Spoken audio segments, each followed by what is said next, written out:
actually great. It's got a lot of close quarters combat, a lot of tight corridors. This is a really interesting map to watch. Fantastic. All right, let's get this kicked off again. We'll try and get your screen sorted out. Let's get going. Multi-TDM.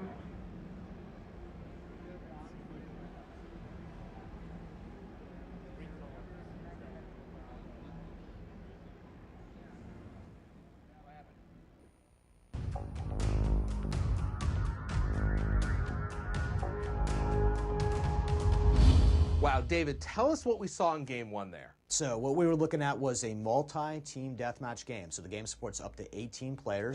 That's first. So you got 6 teams of those 18. That's the first. And It's really exciting because you can do any kind of combination using 6 factions and 18 players. In that case, we were looking at a 3-on-3-on-3-on-3. And that's really exciting because that's a lot of enemy threat for those teams to deal with. That squad of 3 had to work well together to be successful playing the game. Now, we also saw the Pick 10. Yeah, the Pick 10 is Pick 10 combined with wild cards is the framework of what makes up the new create a class system. And those players were equipped up so they can be successful working together. Now, there's also some nuances and changes that you actually made to each of the classes in terms of attachments and perks. Tell us a little bit about that. So in Black Ops 2, for you to modify your weapon in any way, shape, or form, you have to actually take an attachment for it. So in our previous game, you could actually sometimes use perks to modify your weapon. And what this does for us is make sure that we have perks be about player and player behavior, and attachments be about weapon and weapon behavior. And that's a really important part of how we're tuning the game.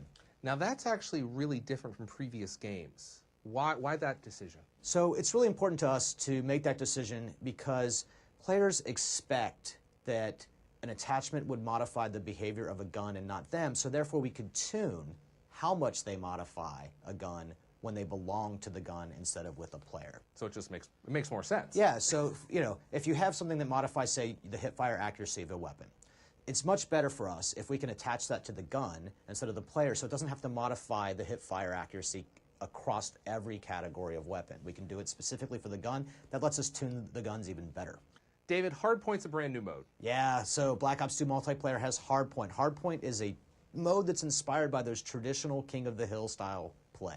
So you're going to have to defend an area around the map, and you're going to have to keep those attackers out of there, and you have to be in it in order to score points. That zone is moving around the map, lots of intense action, going into a single place on the map, very fun. Sounds like it's going to be pretty hard to defend. Yes, but that's what the team tactics are all about in Black Ops 2 multiplayer, and we've given you lots of great ways to set up defensive perimeters with Guardian as a crowd control mechanic, and others. So let's turn our attention to the codcasting feature because Hastro was really going at it in there. Yeah, that guy's a professional. And what we did with him is make sure that he and a lot of guys like him have the tools right inside the game to present the game to a viewer in a very exciting way. So that's actually really important because you guys are putting these tools in the game, and there's probably another Hastro out there in the audience right now. So everyone gets these tools. Yeah, I hope we actually find lots of Hastro-like guys, right? And that we can make those guys pretty famous on the internet, becoming color commentators for Black Ops 2.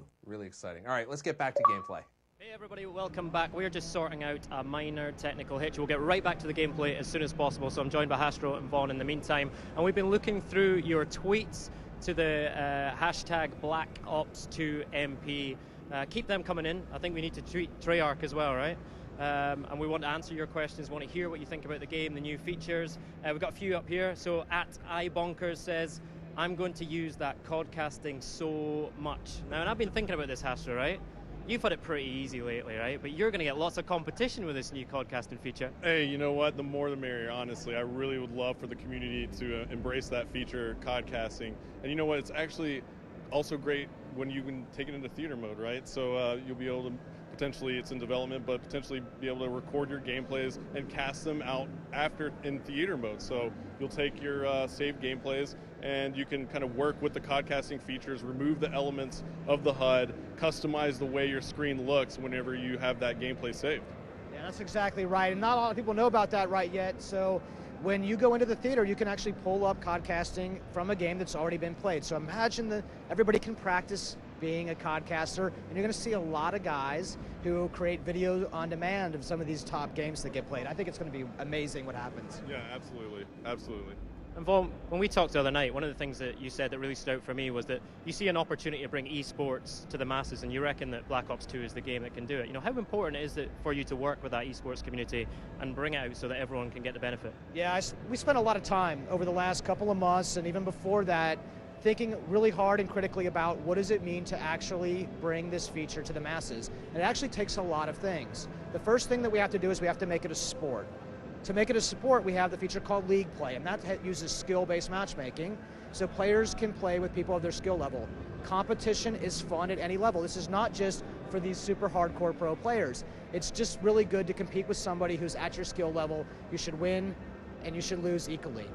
More to that, though, we have the codcasting feature that we just talked about. That's how you put the production around that sport, right? You got guys like Astro and many others who will come out and help make this very entertaining and fun to watch, and then we have a way to get that to everyone with our live streaming feature. Those three things combined, along with great personalities like Astro, that's how you get this thing and make it something for everybody. I think that League Play feature is really sticking out for me because, I'm definitely not a pro player, but it gives me the opportunity to play and always be competitive against players my level, right? How important is that, Astro?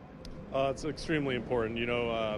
Essentially, that's the sport of Call of Duty. We are able to create leagues for players to play in, and they're able to kind of track their progress as a team with their teammates. And what's more fun than that? And that's essentially what Call of Duty is, and traditionally. But now we kind of formalize it with ranking yourself up and trying to be the best you can within the division that you play in, and you're also playing against competition that's around your skill level, so your objective is to kind of get better faster than they can. So it's a lot more fun that way, and I think League Play is just going to be a great feature for everybody out there to play in.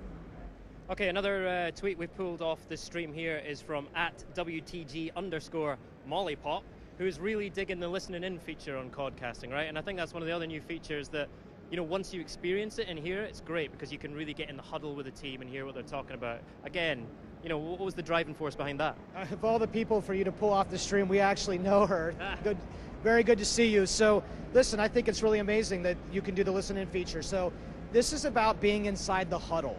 It gives us a chance when you're podcasting to jump in and listen to how that team is communicating, and it really gives you this sense of understanding how these teams are working together, and you cannot be mistaken. When you listen in, and it's almost always the guys who are working really well, their emotions that they're feeling, that's the team that's usually doing really well, right, Astro?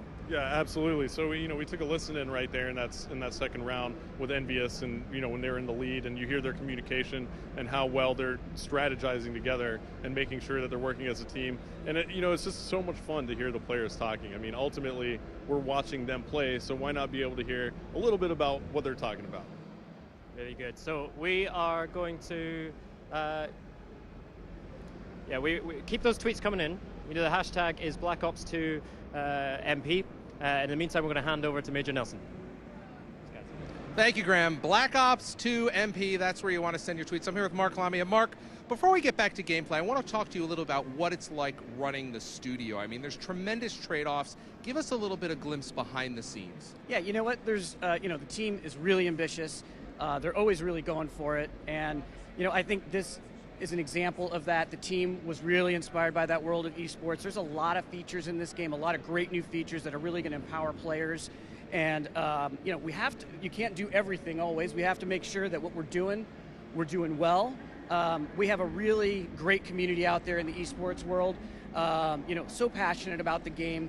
They're always telling us, giving us feedback. And I think, Black Ops was on a lot of tournaments, and we were hearing a lot of feedback, and it really inspired us. I remember Vaughn coming back and saying, there are things here that we can do to really, really, really help propel this game and really make it a great competitive game, sports, the broadcasting features and the things that we do in the game. And that became a priority for us. It was something that we really rally behind, but it's not just for the experts and the pros. We have things in there like our leagues feature. We dedicated our time to that, and that